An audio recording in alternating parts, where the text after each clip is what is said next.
दौरे पर पहुंचे सीएम योगी ने मंदिर निर्माण से जुड़े कार्यों का लिया जायजा। हनुमानगढ़ी और रामलला का किया दर्शन पूजन। अयोध्या में प्राण प्रतिष्ठा से पहले होगा राम मंदिर का दर्शन। 26 से 29 दिसंबर तक मीडिया आमंत्रित। बिजनौर के एक्सिस बैंक में शॉर्ट सर्किट से लगी भीषण आग। बैंक मैनेजर ने लगभग 10 से 15 लाख के नुकसान की कही बात।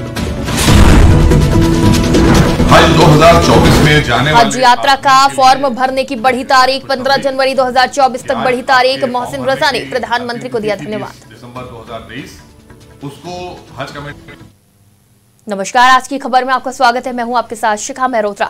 शुरुआत करते हैं उत्तर प्रदेश खबरों की। बिजनौर के एक्सिस बैंक में शॉर्ट सर्किट से लगी भीषण आग लगने से इलाके में मची अफरा तफरी। सूचना मिलने के बाद पहुंची दमकल विभाग की गाड़ियां। दमकल विभाग ने मुश्किल से आग पर पाया काबू। बैंक मैनेजर ने लगभग 10 से 15 लाख के नुकसान की कही बात। चांदपुर के धनौरा मार्ग इलाके के अंबेडकर चौक एक्सिस बैंक का ये मामला बताया जा रहा है, जहां देर रात भीषण आग लग गई। कड़ी मशक्कत के बाद इस आग पर काबू पाया गया।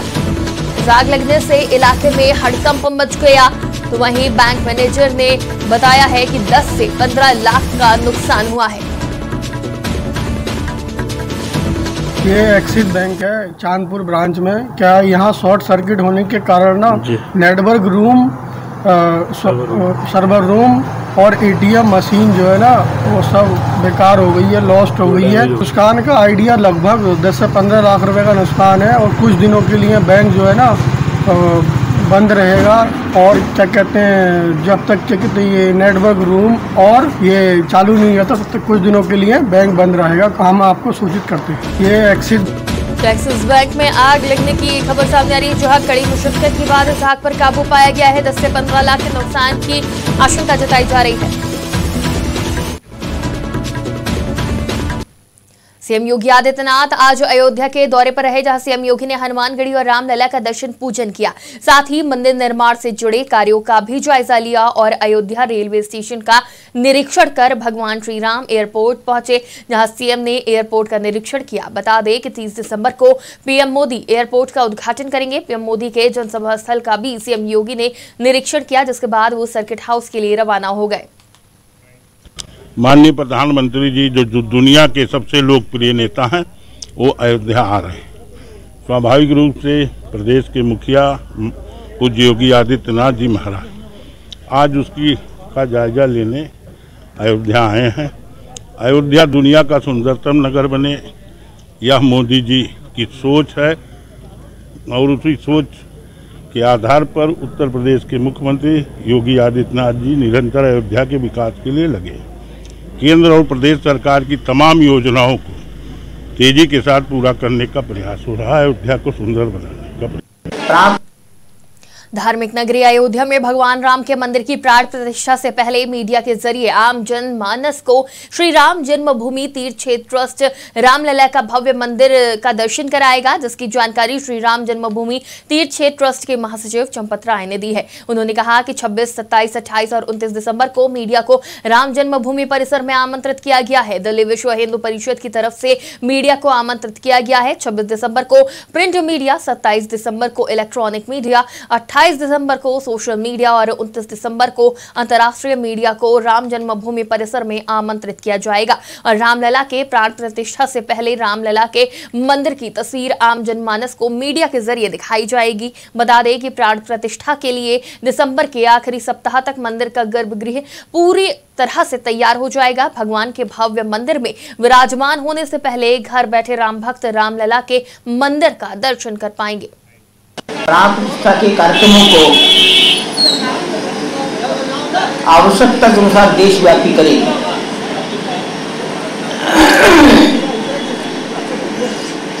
दिल्ली से दिसंबर में 26 दिसंबर, 27 दिसंबर, 28 और 29 दिसंबर। 26 दिसंबर को प्रिंट मीडिया,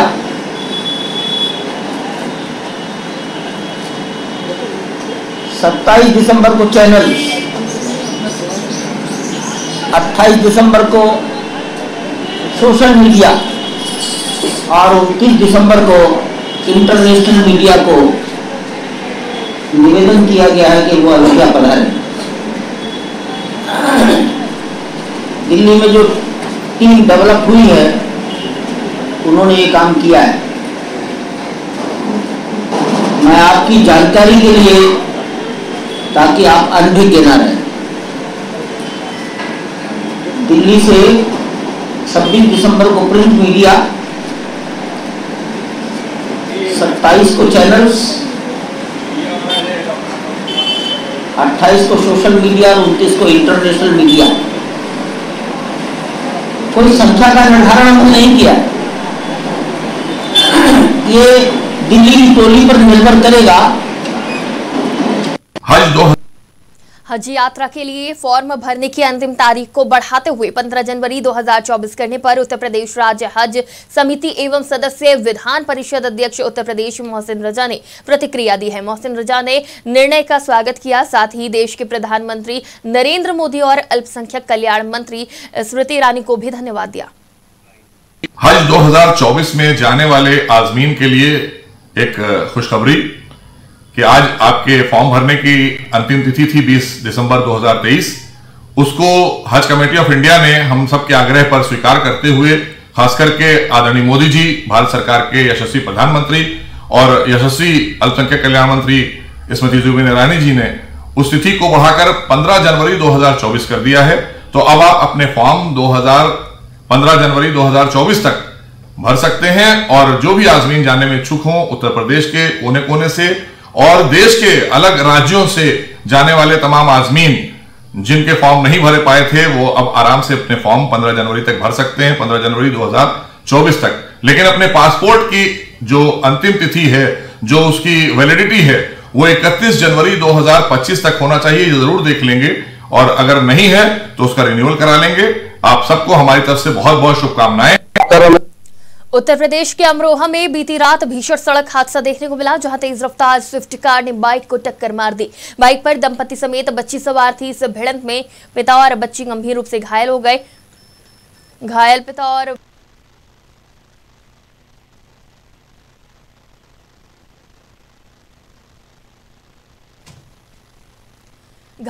बेटी का अस्पताल में इलाज चल रहा है। वहीं बाइक पर पीछे बैठी महिला पुल से नीचे गिर गई, जिससे उसकी मौत हो गई। ये घटना सीसीटीवी कैमरे में कैद हो गई। पूरा मामला अमरोहा नगर कोतवाली क्षेत्र के अतरासी रेलवे ओवरब्रिज का है। ये दिल दहला देने वाला हादसा अमरोहा में चर्चा का विषय बना हुआ है। सर, हमें पता लगा अभी 1 घंटा पहले कि हमारे भाई के चचेरे भाई का एक्सीडेंट हो गया। तो हम यहाँ पर पहुंचे तो उसे सफेद रंग की गाड़ी ने टक्कर वाली रोंग साइड है साहब। तो यहाँ पे हमें पता लगा कि यहाँ पे लोग चर्चा चल रही थी कि साहब वो नशे की हालत में था, उसने टक्कर वाली और गाड़ी पर पुलिस लिखा हुआ था साहब। तो हमारा चचेरा भाई, उसकी घरवाली और उसकी एक लड़की है 3.5 साल की, तीनों को चोट आई है साहब। और घरवाली पुल से नीचे गिर के और वो दोनों अस्पताल में भर्ती है सर। हमें पता लगा अभी 1 घंटा पहले। क्या संगठन की समीक्षा बैठक करने श्रावस्ती जाते समय भारतीय किसान यूनियन के राष्ट्रीय प्रवक्ता राकेश टिकैत का जरवल में भव्य स्वागत किया गया। सैकड़ों कार्यकर्ताओं ने जिंदाबाद के नारे लगाए और फूलमाला पहनाकर स्वागत कर अंगवस्त्र भेंट किया। क्या समस्या है, संगठन कैसे मजबूत होगा, सरकारों की क्या पॉलिसी है, इन सब चीजों के लेकर संगठन के बीच में जाना पड़ता है। कार्यकर्ताओं के छोटे प्रोग्राम करने पड़ेंगे, लोग उससे रूबरू होना पड़ता है। बड़ी मीटिंग में संवाद नहीं हो पाता, तो ये संवाद सम्मेलन है एक किस्म से।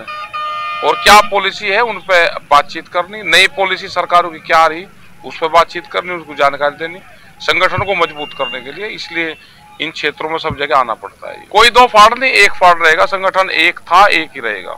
वहाँ जानकारी करेंगे। अगर कुछ इस तरह की होगी तो कोई परमानेंट पोस्ट नहीं होती, लोगों के विचार विमर्श से ही सब। बांदा में संदिग्ध परिस्थितियों में घर के बरामदे में विवाहिता का शव फंदे से लटका मिला, जिसके बाद मृतका के परिजनों ने पति पर दहेज के लिए फांसी लगाकर हत्या करने का आरोप लगाया है। महिला के सिर में चोट लगी होने से आंगन में खून पड़ा मिला। पति की सूचना पर पहुंचे मायके पक्ष ने दहेज में कार और 3 तोला सोने की मांग को लेकर प्रताड़ित कर मारपीट कर हत्या करने की तहरीर कोतवाली में दी है। मामला शहर कोतवाली क्षेत्र के छोटी बाजार मोहल्ले का है। कोतवाल अनूप दुबे ने बताया कि आरोपी पति को हिरासत में ले लिया गया है। मृतका के पिता की ओर से तहरीर मिल गई है। शव की पोस्टमार्टम रिपोर्ट आने पर कार्रवाई की जाएगी। वो फांसी में मार के लटकाते थे उन्हें, वही ससुराल वाले में। हाँ, वो हमेशा उनको टॉर्चर करते रहते थे, फोन में बताती थी हमेशा। अच्छा। पुलिस कंप्लेन कभी नहीं की। वो बोलते थे, एक बार ऐसे ही दीदी आ गई थी, कह रही थी कि हम नहीं जाएंगे ससुराल, तो वो लोग आ गए थे जबरदस्ती की, अब ऐसा कुछ नहीं होगा, कुछ नहीं करेगी, खुश रहेगी। ये हमारे जीजू ने बताया कि आपकी बहन दरवाजा नहीं खोल रही है, तो आप आ जाओ घर। तो हम गए घर, तो ताला लगा हुआ था, उनकी सास खड़ी थी बाहर। तो उनकी सास बोली कि पीछे वाले मतलब कि दूसरे घर से चले जाओ, पीछे ऊपर से रास्ता है, ऊपर का गेट खुला हुआ था। तो मैं गया ऊपर के रास्ते से, तो नीचे गया तो दीदी लटकी हुई थी। गोंडा जिलाधिकारी नेहा शर्मा ने जनपद के पुराने तालाबों में शामिल दयाराम तालाब को सुरक्षित कर दिया है। तालाब की जमीन पर दर्ज खातेदारों के नाम को खारिज कर दिया गया है। साथ ही उप जिलाधिकारी सदर को भूखंडों की नवैयत सुरक्षित रखने और अवैध कब्जा रोकने की जिम्मेदारी सौंप दी गई है। जिला प्रशासन की इस बड़ी कार्रवाई से तालाब को उसके वास्तविक रूप में संरक्षित करने का रास्ता साफ हो गया है। हरदोई बार एसोसिएशन चुनाव के लिए जोर शोर थम गया और आज कड़ी सुरक्षा और व्यवस्था के बीच मतदान हुआ। आज मतदान हुआ और 22 यानी कि कल मतगणना होगी। 21 पदों के लिए 68 प्रत्याशियों में सबसे महत्वपूर्ण अध्यक्ष पद पर 3 और महामंत्री पद पर 6 लोगों ने अपना नामांकन दाखिल किया। एक पद पर निर्विरोध प्रत्याशी चुना गया है। हमारे यहाँ आज जो है 22 पदों पर मतदान चल रहा है। इसके 61 प्रत्याशी मैदान में है। आज चुनाव प्रक्रिया जो है अपने चरम पर है। लंच हो चुका है इस समय और लगभग 400-450 वोट पड़ चुका है अभी तक और शाम तक वोटिंग होगी 5 बजे तक। एक वोट पड़ेगा और बड़े शांतिपूर्ण ढंग से हम लोग जो है मतदान करते हैं और कल सुबह से वोटिंग का जो परिणाम है वो आने शुरू हो जाएंगे। सबसे पहले सबसे छोटे पद से काम शुरू होगा, सदस्य पद से, फिर उसके बाद में अध्यक्ष जो हमारे यहाँ सबसे बड़ा पद है उस तक हम लोग पहुंचेंगे और सकुशल सब लोग माला फूल माला उत्सव मनाते हुए अपने अपने घरों को जाएंगे। लखनऊ में भारतीय जनता पार्टी प्रदेश मुख्यालय में 2 अहम बैठक हुई। केंद्र सरकार द्वारा चलाई जा रही विश्वकर्मा योजना और प्रदेश में केंद्र सरकार द्वारा चलाई जा रही योजनाओं के संबंध में बनाए गए संवाद केंद्रों को लेकर बैठक की। इस बैठक में राष्ट्रीय महासचिव सुनील बंसल, प्रदेश संगठन महामंत्री धर्मपाल सिंह, यूपी भाजपा प्रदेश अध्यक्ष भूपेंद्र चौधरी बैठक में मौजूद रहे। बैठक में प्रदेश पदाधिकारी, जिला अध्यक्ष, जिला संयोजक और सह संयोजक भी मौजूद रहे। उत्तर प्रदेश के लोकसभा में बने कॉल सेंटर के संयोजक भी बैठक में शामिल रहे। एबीवीपी की रायबरेली अवध प्रांत के कार्यकर्ताओं को महत्वपूर्ण दायित्व सौंपा गया है। 12 सदस्यों को अलग अलग क्षेत्र की जिम्मेदारी दी गई है। संगठन के अवध प्रांत के अध्यक्ष यश श्रीवास्तव ने जानकारी देते हुए बताया कि 7 से 10 दिसंबर को संगठन का 69वां राष्ट्रीय अधिवेशन राजधानी दिल्ली में संपन्न हुआ था। देश भर के युवा कार्यकर्ताओं ने कार्यक्रम में भाग लिया था। राष्ट्रीय अधिवेशन में रायबरेली से 18 कार्यकर्ताओं को पहुंचाने का अवसर मिला था। अधिवेशन में शैक्षणिक मुद्दों पर प्रस्ताव भी पारित हुआ है। आज की इस प्रेस कॉन्फ्रेंस का उद्देश्य ये है कि अभी हम लोगों की 4 दिवसीय राष्ट्रीय अधिवेशन संपन्न हुआ है दिल्ली में और उसके पश्चात अब अखिल भारतीय विद्यार्थी परिषद के कुछ नए दायित्व रायबरेली विभाग को प्राप्त हुए हैं और साथ ही साथ कुछ नए लक्ष्य भी निर्धारित किए गए हैं। इस संबंध में आज ये प्रेस वार्ता तय की गई है। उद्देश्य यह है कि अभी पूरे विश्व का सबसे बड़ा जो छात्र संगठन है अखिल भारतीय विद्यार्थी परिषद है, तो रायबरेली विभाग में, रायबरेली जनपद में और लालगंज में ये तय किया गया है कि अभी जो जितने भी हमारे परिसर हैं डिग्री कॉलेज के और इंटर कॉलेज के, वहां पर अपनी नगर इकाइयों का, अपनी वहां पर महाविद्यालय इकाइयों का, इंटर कॉलेज की इकाइयों का विस्तार करना है, नए विद्यार्थियों को जोड़ना है। साथ ही साथ जो शैक्षिक और सामाजिक मुद्दे हैं उन पर विद्यार्थी परिषद जो है अपना मुखर होकर उन पर अपना कार्य करेगा। आज अखिल भारतीय विद्यार्थी परिषद रायबरेली द्वारा एक प्रेस कॉन्फ्रेंस का आयोजन इसलिए किया जा रहा है क्योंकि विगत बीते 7 से 10 दिसंबर के बीच दिल्ली में 69वां राष्ट्रीय अधिवेशन विद्यार्थी परिषद का आयोजित हुआ, जिसमें रायबरेली जिले से लगभग 18 लोगों को जाने का मौका मिला था, जिसमें रायबरेली का एक अच्छा परफॉर्मेंस पूरे प्रांत में रहा। इसलिए रायबरेली कुछ लोगों को प्रांत स्तर के दायित्व पर भी रखा गया है और उसमें उद्घाटन सत्र में मुख्य अतिथि के रूप में विद्यार्थी परिषद के पूर्व कार्यकर्ता रहे, प्रदेश सहमंत्री तक का दायित्व निर्वहन कर चुके, वर्तमान में केंद्रीय गृह एवं सहकारिता मंत्री अमित शाह जी का रहना हुआ। उन्होंने भरे मंच से यह कहा कि मैं किसी बिना बेझिझक सार्वजनिक मंच से कहना चाहता हूं कि मैं विद्यार्थी परिषद का एक ऑर्गेनिक प्रोडक्ट हूं। वहां पे विद्यार्थी परिषद ने अपने विभिन्न शैक्षिक मुद्दों पर प्रस्ताव पारित किए जो इस बार मंत्रालयों में जाएंगे। रायबरेली में कोल्ड ड्रिंक समझकर युवक ने एसिड पी लिया। युवक की हालत गंभीर बनी हुई है। दरअसल फैक्ट्री में काम करने के दौरान आशीष ने कोल्ड ड्रिंक की बोतल में रखी एसिड को धोखे से पी लिया। आनन फानन में उसे साथी कर्मचारी ने जिला अस्पताल पहुंचाया। इमरजेंसी में डॉक्टर ने इलाज शुरू किया। युवक आशीष भदोखर थाना क्षेत्र के बद्रा मऊ का रहने वाला बताया जा रहा है। मामला मिल एरिया थाना क्षेत्र की राइस मिल का है। ये हमारे पास आशीष नाम के युवक जिनकी उम्र तकरीबन 21 वर्ष है, को वर्कर के द्वारा ले आए गए। बताया जा रहा है कि कोई एसिड का इन्होंने पी लिया था जिससे इनकी हालत गंभीर हो गई है। भर्ती करके इनका इलाज चल रहा है अभी। रायबरेली में विकसित भारत संकल्प यात्रा के कार्यक्रम में पूर्व विधायक राकेश सिंह को माल्यार्पण और अंग वस्त्र भेंट कर सम्मानित किया गया। रायबरेली विकास खंड के खीरो और अखूरपुर ग्राम सभा में बुधवार को विकसित भारत संकल्प यात्रा पहुंची, जिसके मुख्य अतिथि पूर्व विधायक राकेश प्रताप सिंह, प्रधान प्रतिनिधि राकेश सिंह ने स्वागत किया। जिसके बाद आयोजित कार्यक्रम की शुरुआत मां सरस्वती की प्रतिमा पर दीप प्रज्वलित करके की गई। कार्यक्रम में किसान सम्मान निधि बाल विकास विभाग के लाभार्थियों के साथ क्विज प्रतियोगिता के विजेता बच्चों को प्रमाण पत्र और पुरस्कार देकर सम्मानित किया गया और भारत को विकसित बनाने का संकल्प दिलाया गया। उत्तर प्रदेश के उन्नाव से एक हैरान करने वाला मामला सामने आया है, जहां 13 दिसंबर को 22 साल के युवक से 13 साल की बालिका की शादी होनी थी। एक नाबालिग की शादी कराए जाने के मामले की शिकायत होने पर बाल संरक्षण विभाग ने जांच पड़ताल की और सदर कोतवाली में तहरीर देकर लड़की, लड़के के माता पिता, बाराती, जनाती समेत 111 लोगों के खिलाफ मुकदमा दर्ज कराया है। मुकदमा दर्ज होने के बाद पुलिस अब मामले की जांच पड़ताल में जुटी है। ये पूरा मामला उन्नाव सदर कोतवाली के एक गाँव का है। में जिस वक्त मेरी टीम पहुंची है उस वक्त बड़ी पुत्री की शादी हो रही थी, जिस 23 साल जिसका सर्टिफिकेट से जो है, और जयमाल भी उसी के साथ हुआ था। पूरी टीम जो है मेरी वहां थी। उसके बाद जो है चली आई जो बड़ी बेटी के साथ जो है जयमाल हुआ और उसके अभिभावक ने लिख के दिया कि मैं बड़ी पुत्री की शादी कर रहा हूँ। फिर नेक्स्ट रोज यह खबर आती है कि जो है छोटी बेटी की शादी होती है। फिर टीम जाती है, उसको ले आती है, CWC के समक्ष पेश करती है। उसके बाद CWC आदेश करती है स्टाफ सेंटर में रखी जाती है।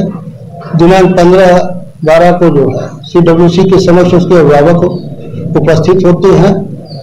शपथ पत्र लेकर फिर उसको अभिरक्षा में जो है दे दिया जाता है कि जब तक मेरी पुत्री बालिग नहीं होगी तब तक मैं किसी के साथ शादी नहीं करूंगा। उत्तर प्रदेश की खबरों में फिलहाल इतना ही। देश और दुनिया की तमाम खबरों के लिए देखते रहिए आज की खबर।